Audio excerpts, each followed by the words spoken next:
What's up, ladies and gentlemen of YouTube? Boogie2988 coming at you live once again through the power of the internet. And I guess this is a response video to a video I saw on the popular tab here on YouTube. Now, I would link to the video in question, but that entire channel has been deleted. So, oops. Now, the video in question was a 17-minute vlog from a teenager named Essena Oneill, who is apparently an Instagram model.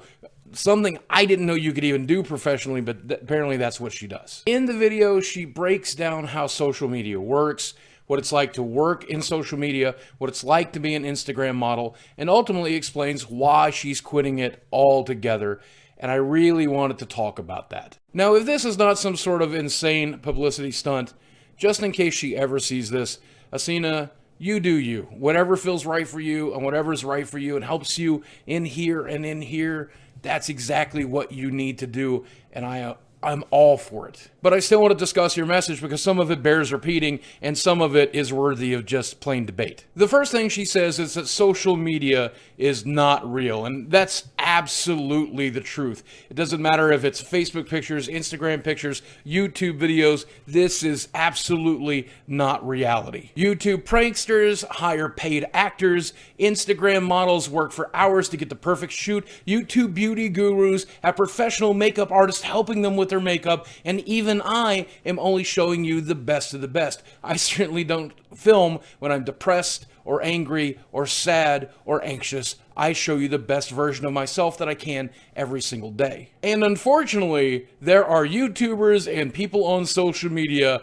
who will take advantage of this stuff. It's a story as old as time. There are snake oil salesmen doing the same thing today, separating stupid people from their money every single day. Which brings me to her second point, which was marketing on social media. And let me tell you something, she barely touched the tip of the iceberg. Obviously, you are aware of sponsored videos here on YouTube. You see them at the end of all kinds of different videos you watch. Some of the videos are made entirely with sponsors hand in hand, and you are aware of those because we want you to be aware of them. Now, part of that is because YouTubers like me want you to know when you're watching sponsored content or an advertisement on their channel. But the FTC is also beginning directly involved with YouTube to make sure that all our paid promotion is above board. However, they've not been as involved with Vine, with Instagram, with Twitter, or any other social media. You can pretty much do what you want to on those networks. There's also this crazy legal gray area where you aren't getting paid to talk about the product, but the product is still featured prominently in your video or in your picture or in your tweet, and you get paid for that. And the FTC doesn't care. For example, if I were to write a sketch that very predominantly showed the brand and type of my phone, I would never have to say that it was a sponsored deal because I never reviewed it or talked about it or really did anything at all other than held it in my hand. Another example is anything setting in the background of a video. There's a ton of stuff in the background of my videos, and you will never know whether or not I got paid thousands of dollars to leave that in the background. Actually, you would know because I have enough respect for myself and for you to tell you if that was the case. And when these guys approach me, I tell them to go fuck themselves. If something is in the background of one of my videos, it's because I think it's cool. And that's why this type of marketing works. If you think I'm cool and you see the thing in the background and you think that I think it's cool, you might think it's cool as well. And those unscrupulous fuckers will pay you to do that. And what's really fucked up is they'll pay you more to not disclose it. The third thing that she said in her video is that social media can be very damaging and very scary and just very awful. And I think that's true, but I think it requires a few bullet points. I think if you're a mentally stable, emotionally stable person that uses social media responsibly, chances are you're going to be just fine. If you are well-adjusted and you decide that you're going to make social media your career, it probably will have its pitfalls and its challenges, but I think a lot of happy, normal people can do it. I just don't think a lot of happy, normal people will do it. They're going to choose to do something else. I have probably met in my lifetime 150 or 200 high-end YouTubers, and I can tell you something, they are all pretty much the nicest people you'll ever meet. I have a pretty strange suspicion, though, that once you get to know them, that's not always the case. If someone chooses to be a model or a comedian or a singer or an actor or a YouTube celebrity, these people tend to have a pretty strong craving and need for attention. That's absolutely why I got into it and why I stay in it. And for some of us like that, Social media is the cure for what ails us. Absolutely. You guys have made such a huge impact on my life with your love and support that you've helped me correct a lot of the things that went wrong in my life, and I'll forever be grateful for that. But for a lot of us, that need is impossible to end. It is a bottomless black hole of need, and you could put 100,000 subscribers into it, or 1 million, or 10 million, and it will never ever fix you. Strangers on the internet may help you along a little bit, and that's great, but if you're expecting social media to fix you, you're doing it wrong.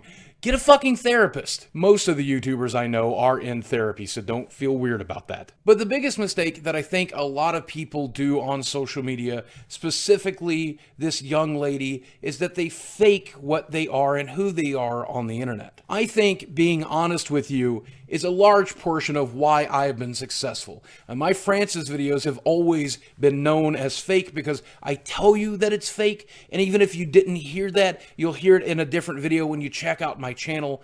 I think when I talk to you directly, I'm always very, very honest with you, possibly to a fault, talking about all the trials and tribulations I'm going through in my life in the desperate hope that it helps you deal with yours. Now, for some YouTubers, that just doesn't fit their brand or their content, and they're not going to talk about the personal stuff, and that's absolutely fine. I've got no problem with that. But when you're the kind of content creator that lies about who they are, lies about what they do, lies about the content or the pictures or the images or the things that they create to try to create some illusion of yourself, your audience will always see through eventually, and when they do, they'll turn on you. But what's more dangerous is that eventually you'll end up turning on yourself. And when I watched this video, all I could think is that's what's happened here. This young lady is essentially a good person, but she's gone into the aspect of social media where she's working with some very unscrupulous people and chosen to do some very unscrupulous things, and something clicked up here, or maybe here, and she's decided to not do it anymore. Instead, she's using her social media prowess to either do some weird publicity stunt that I'm not smart enough to understand, or to actually try to tell you how this world works, and it can explain to you the thing that many of us have been trying to explain to you for years, and thank God her audience is actually listening. Because in reality, there is always going to be someone out there trying to screw you over, and this new aspect of social media is just the way they're currently doing it. They'll find a new way to screw you over tomorrow, and hopefully young women like Essena are going to be there to help you call out their bullshit in the future as well. And lastly, I have to say, I cannot understand or relate to being a young female Instagram model, and I can only imagine that has to be a whole other nightmarish hell to deal with. But I do know a lot about body image issues. I mean, a lot. And if you ever want to talk about that, I'm here for that. You're better off with a therapist. As for me, I'm not quitting social media anytime soon, so I'm going to put all my information down there in the description box. You're going to see my Facebook and my Twitter, and not my Instagram because I'm ugly. But there's going to be my gameplay channel and my Patreon and all kinds of cool stuff for you guys to check out, and I certainly hope that you do. Guys, thank you guys for watching. I love you very much, and I'll speak with you again soon. If only I can hit 3 million subs, then I'll finally be a pretty princess.